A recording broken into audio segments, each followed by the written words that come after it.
Hello everyone, welcome to Race Academy. This is Shruti Jain. Friends, this is our part 16 of the series naming Word Booster. And friends, जो मैंने आप लोगों के लिए आज words लिए हैं वो मैंने इडियम फ्रेजेस लिए हैं. एंड फ्रेंड्स, आज मैंने जो क्वेश्चंस लिए हैं आपके लिए वो MCQ बेस्ड में लिए हैं ताकि आप लोगों के लिए इजी हो जाए. और मैं आप लोगों को ऐसे भी बताऊंगी कि how to eliminate the options in your next further exams.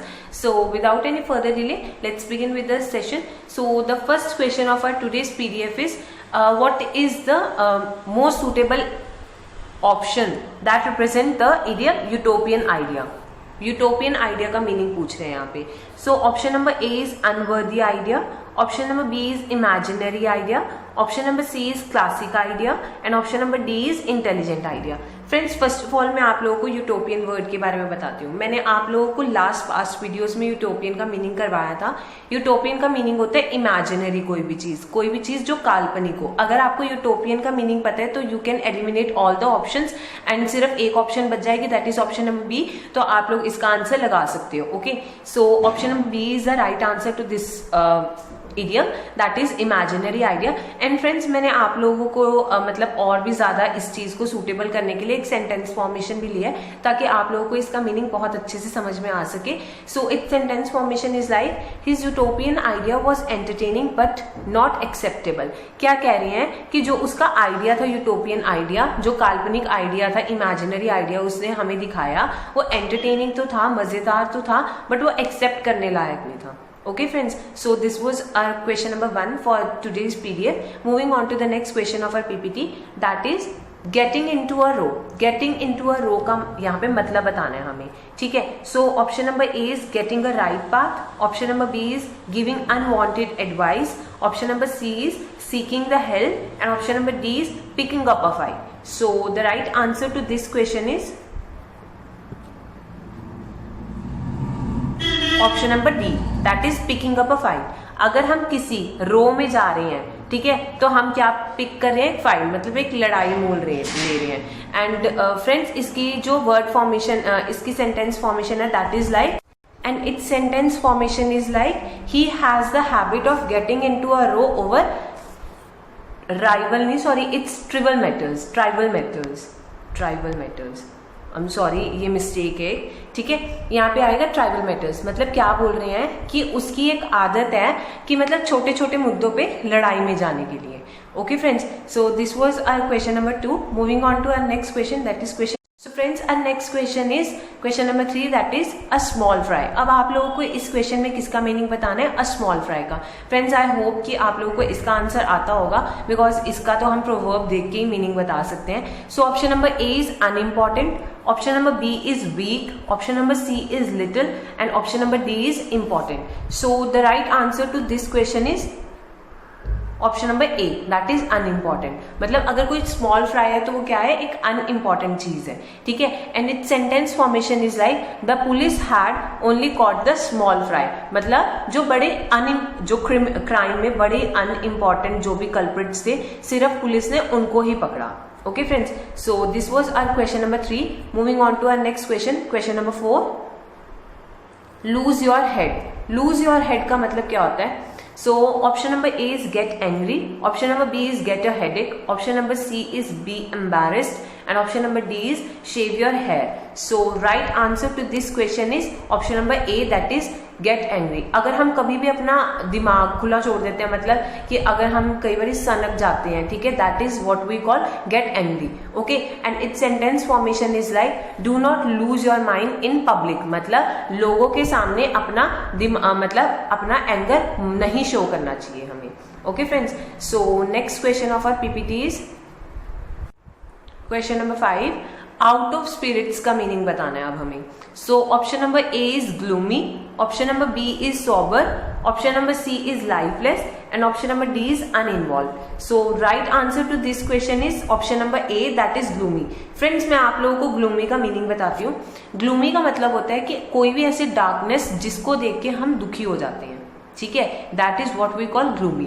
Okay, and उसे ही हम क्या, आउट ऑफ स्पिरिट्स का मतलब होता है कि किसी भी दुख में होना, ठीक है, कि मतलब हमें ऐसे फील होना कि बहुत ही ज्यादा दुखी फील होना, ठीक है. So its sentence formation is like he was out of spirits for a few days after his defeat. मतलब कि वो काफी दुखी था जब उसकी हार हो गई. कुछ दिनों के लिए वो काफी दुखी था जब उसकी हार हो गई. Okay friends, so next question of our PPT is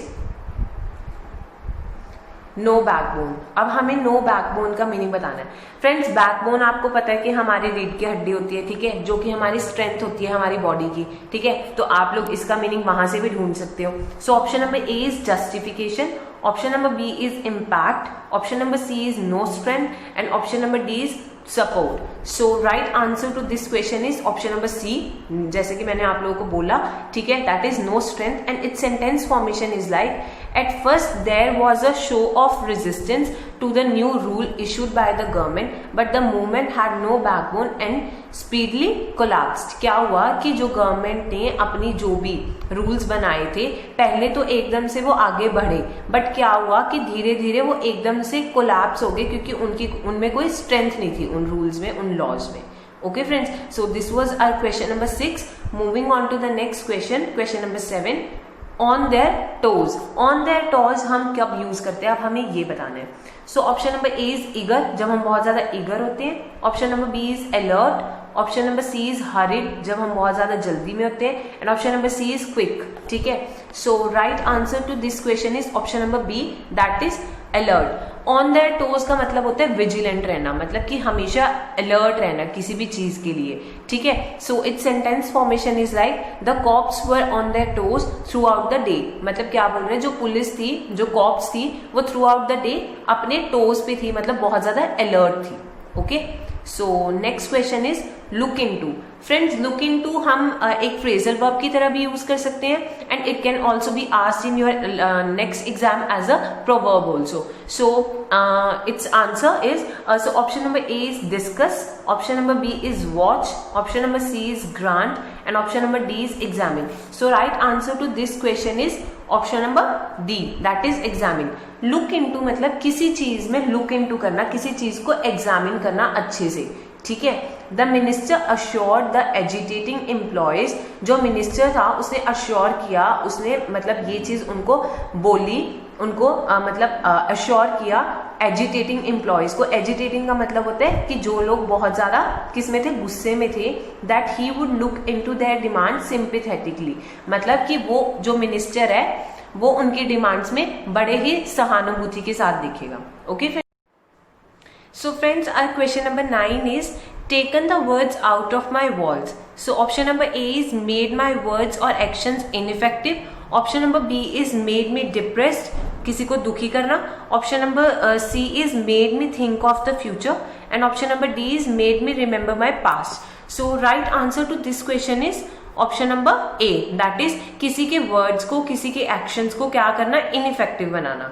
okay, and it's sentence formation is like his speech has taken the wind out of my sails. मतलब कि उसकी स्पीच ने, किसी दूसरे इंसान की स्पीच ने मेरी स्पीच को, जो मैंने लोगों को स्पीच दी थी, उसको क्या किया, आउट ऑफ द, मतलब कि उसको बिल्कुल इनइफेक्टिव बना दिया, उसके वर्ड्स को, उसके एक्शंस को.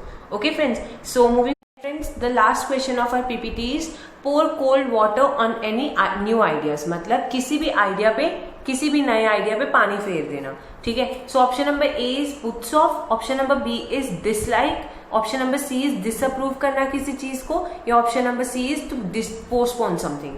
Okay, so the right answer to this question is option number C, that is किसी चीज को डिसअप्रूव करना. फ्रेंड्स, अब देखो, अगर किसी भी चीज पे हम पानी डाल देते हो, मतलब किसी भी चीज को नकारना. ठीक है, and it's sentence formation is like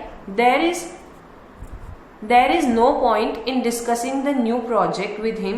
क्या कह रहे हैं कि न्यू प्रोजेक्ट के बारे में डिस्कस करना उसके साथ बिल्कुल ही बेकार है, as he always pours cold water on my new ideas. क्योंकि वो हमेशा पानी फेर देता है मेरे न्यू आइडियाज पे. Okay friends, so friends, that was the last question of our PPT. I hope आप लोगों को मैंने जितने भी idiom and phrases करवाए हैं वो आप सबको पसंद आए होंगे. And friends, if you like my content then please like the video, share it and also subscribe to our channel. And one more thing, मेरा पेड कोर्स आ रहा है, आप लोग उसमें एनरोल कर सकते हो. फर्दर नोटिफिकेशंस मैं आप लोग को प्रोवाइड करती रहूंगी हमारे चैनल पे. एंड ऑल्सो फ्रेंड्स, हमारी प्ले स्टोर पे खुद की ऑफिशियल वो आ चुकी एप्लीकेशन आ चुकी है। आप लोग वहां पे जाके प्ले स्टोर पे जाके उसको डाउनलोड कर सकते हो और फ्री मॉक टेस्ट दे सकते हो। So thank you for watching the video friends.